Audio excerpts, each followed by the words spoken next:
उस हिंदू राष्ट्र की बात कर रहे हैं जहां पे दिन दिहाड़े हत्याकांड हो जाते हैं, जहां पे अग्निकांड हो जाते हैं, जहां पे हिंदू राष्ट्र के अंदर महिला सुरक्षित नहीं है, जहां उस हिंदू राष्ट्र की बात करें जहां पे लोग जाति के नाम पर ढोंग अंधविश्वास बाबा जो है इस देश के अंदर सांप्रदायिकता जो है, इस देश की जो एकता है और अखंडता है ना, उसको तोड़ने का कार्य कर रहे हैं बाबा जो क्योंकि आप सरकारी पत्रकार हैं, मैं सरकारी सुनिए वो सरकारी हिंदुओं की नजरों में बाबा चमत्कारी हैं जो अपने आप को मानते हैं, जो सरकार की चापलूसी करने का काम करते हैं। अरे मैडम, हाँ तो वो अपनी सत्ता की कुर्सी सेकने के लिए जा रहे हैं।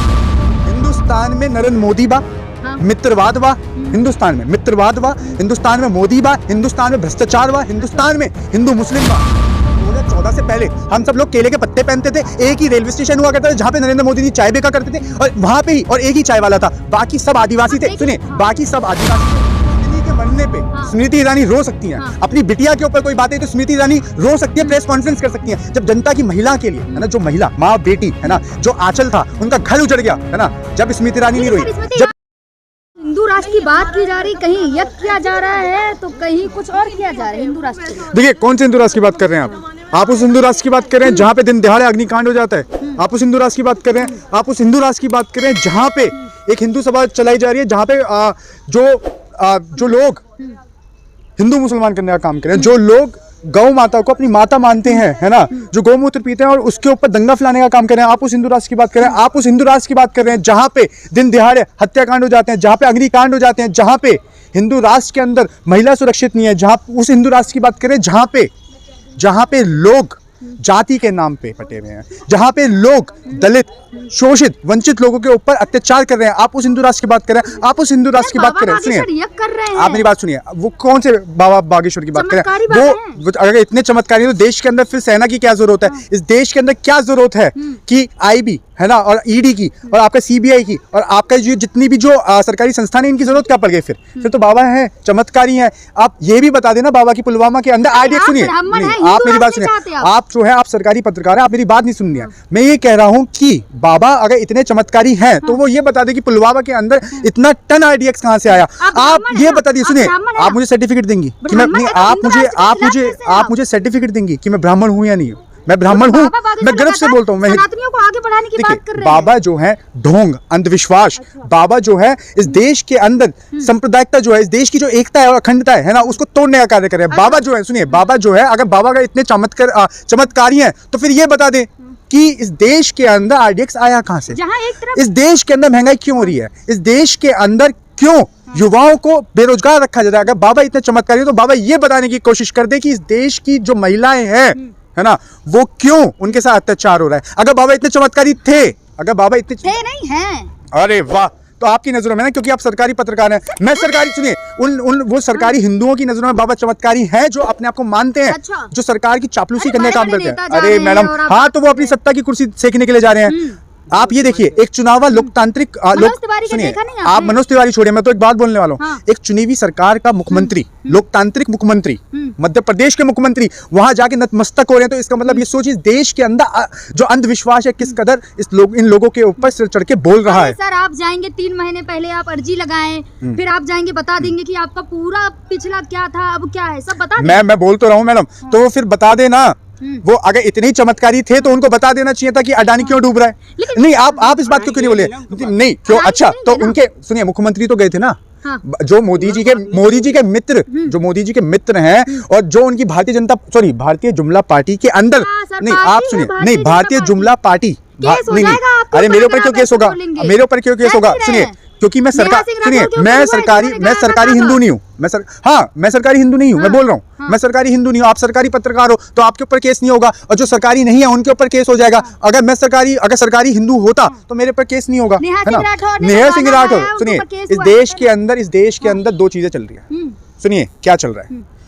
हिंदुस्तान में नरेंद्र मोदी बा, मित्रवाद बा, हिंदुस्तान में मित्रवाद बा, हिंदुस्तान में मोदी बा, हिंदुस्तान में भ्रष्टाचार बा, हिंदुस्तान में हिंदू मुस्लिम बा। हिंदुस्तान के अंदर सारे जो आपके चाय वाले हैं है ना, जो चाय वाले हैं उनके जो मित्र हैं वो सारे के सारे व्यापारी हैं, और खुद चाय वाला है उसके मित्र कौन है?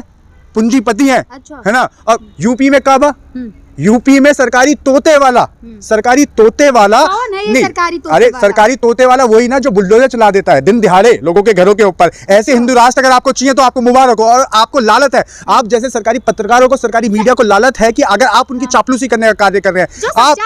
अच्छा ये सच्चाई थी? नहीं, ये जो कानपुर के अंदर, नहीं कानपुर के अंदर जो हुआ है वो सच्चाई है। नहीं कानपुर के अंदर अगर जो चीज हुई है, जो चीज घटित हुई है, आपको उचित लगती है, आप मुझे हाँ या ना में जवाब दीजिए। आप उचित नहीं है ना, तो फिर आप कैसे उस चीज को सही बोल सकते हैं? आपको ऐसा हिंदू राष्ट्र चाहिए, आप ऐसा हिंदू राष्ट्र लेना चाहते हैं। आप देखिए आपकी सच्चाई, अगर आप सरकार की चापलूसी करेंगे तो आपको कमीशन मिलती रहेगी, क्योंकि आप कमीशन खोर पत्रकार हैं। मैं आपको बोलना चाह रहा हूँ, आप कैसे सवाल कर रहे हैं? आप लोग चाहते हैं हिंदू राष्ट्र, आप कौन से हिंदू राष्ट्र की बात करें जहां पे दिन दिहाड़े? सुनिए, मुस्लिम सब रहेंगे सर, हिंदू मुस्लिम ये हिंदू राष्ट्र है। तो इससे पहले नहीं, सुनिए, मैं आपको एक बात बोल देना चाहता हूँ। 2014 से पहले हम सब लोग केले के पत्ते पहनते थे। एक ही रेलवे स्टेशन हुआ करता था जहाँ पे नरेंद्र मोदी जी चाय बिका करते थे, और वहां पे ही और एक ही चाय वाला था, बाकी सब आदिवासी थे। सुनिए, बाकी सब आदिवासी थे। आपके मम्मी पापा भी है ना, आप ज्यादा खुश मत होइए। मैं पर्सनल नहीं जा रहा, मैं आपको बोल रहा हूँ, कि मैं पर्सनल नहीं जा रहा। आपके माता पिता भी सुरक्षित नहीं थे, मेरे भी माता पिता। तो आपको लगता है ना कि यानी सुरक्षित थे, तो आप कौन से, आप हिंदू राष्ट्र की बात कर रहे हैं? आप कौन सी चीजों की बात कर रहे हैं? एक तरफ बाबा बागेश्वर शादियां करा रहे, भाई उनके भाई हथियार लेके पहुंचे हैं भाई। बाबा बागेश्वर शादी करवा रहे हैं, 121 कन्या की शादी हाँ, कराई है भाई, अच्छा, उनके भाई मुबारक हो, आपको मुबारक होनी चाहिए। देखिए जहां दाल में घोटाला है ना, उनकी जो दाल है ना वो पूरी काली है। अगर वो इतने चमत्कारी बाबा हैं तो मैं कहना चाहता हूं वो बता दें कि अडानी कब से फिर से दोबारा नंबर 2 का पूंजीपति होने वाला है, इस विश्व के अंदर फिर से उनका कब डंका बजने वाला है। वो बता दें कि वो कब निचले स्तर से उठ के जो अडानी है वो कब दूसरे नंबर पे पहुंचेगा। बता दे बागेश्वर वाले बाबा। नहीं तो यानी आप नहीं, आप अभी मेरे से क्या बोले कि अडानी ने अर्जी नहीं लगाई। आपने बोला ना अडानी ने अर्जी नहीं लगाई, तो जाना चाहिए ना अडानी को, क्यों नहीं जा रहा? देखिए वो अपनी निजी राय है ना, उनको भेजिए ना, आप उनको भेजिए। जब मुख्यमंत्री गए, सुनिए, जब मुख्यमंत्री गए, जब मामा श्री गए हैं, है ना, बुलडोजर वाले जब मामा जा चुके हैं वहां पे, नतमस्तक हो चुके हैं वहां पे, तो वो जाए, तो उनको पता लग जाएगा कि अडानी जी कब कौन से नंबर पे आने वाले हैं। बाबा ने अपने भाई को क्या वहां जाने से रोका नहीं, या फिर उन्हें पता नहीं चला क्या?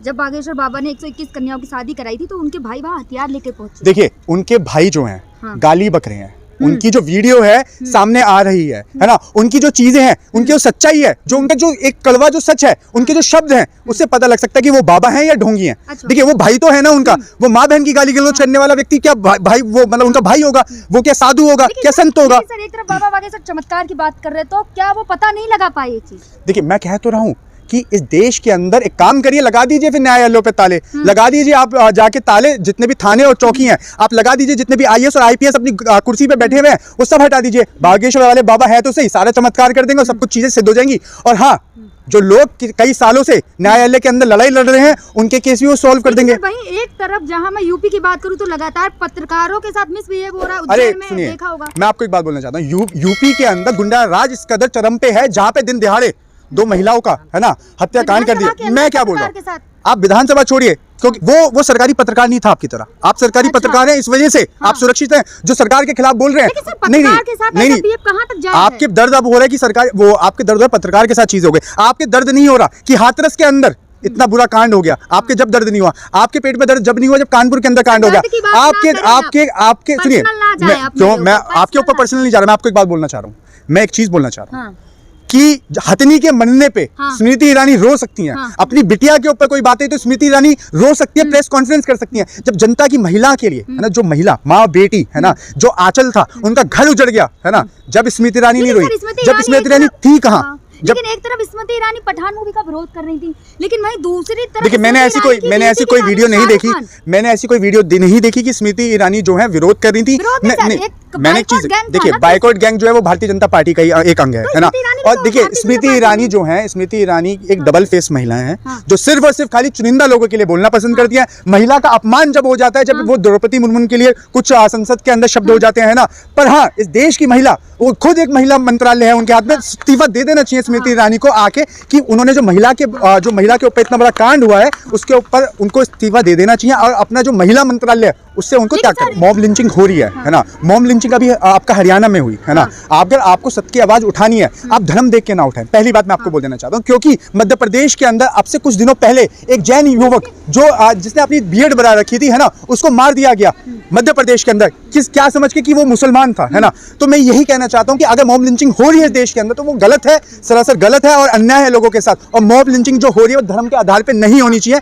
और एक और चीज, सरकार को सख्त से सख्त कार्रवाई करनी चाहिए, चाहे वो हरियाणा का केस हो, चाहे वो मध्य प्रदेश का केस हो, चाहे वो कहीं का भी केस हो। गो तस्करी के नाम पे इस देश के अंदर जितने भी आतंकवादी प्रवृत्ति के जो लोग हैं, है ना, उन लोगों को ये चीज समझ लेनी चाहिए कि अपना आतंकवादी जो चेहरा है उसको छुपाने के लिए गाय की आड़ में आके, कहीं ना कहीं अब सवाल कांग्रेस पे उठ रहा है सर। देखिए मैडम, कहा जा रहा है कि कांग्रेस देखिए 2023 के अंदर 2023 के अंदर भारतीय जनता पार्टी को दिख रहा है, सॉरी 24 के अंदर दिख रहा है वो 100 से ज्यादा सीट नहीं कूद पा रही है ना। और वो राजस्थान में सरकार नहीं बना पा रहे हैं, है ना। तो अब उनके पास बचा क्या, क्योंकि विकास का कोई मुद्दा नहीं।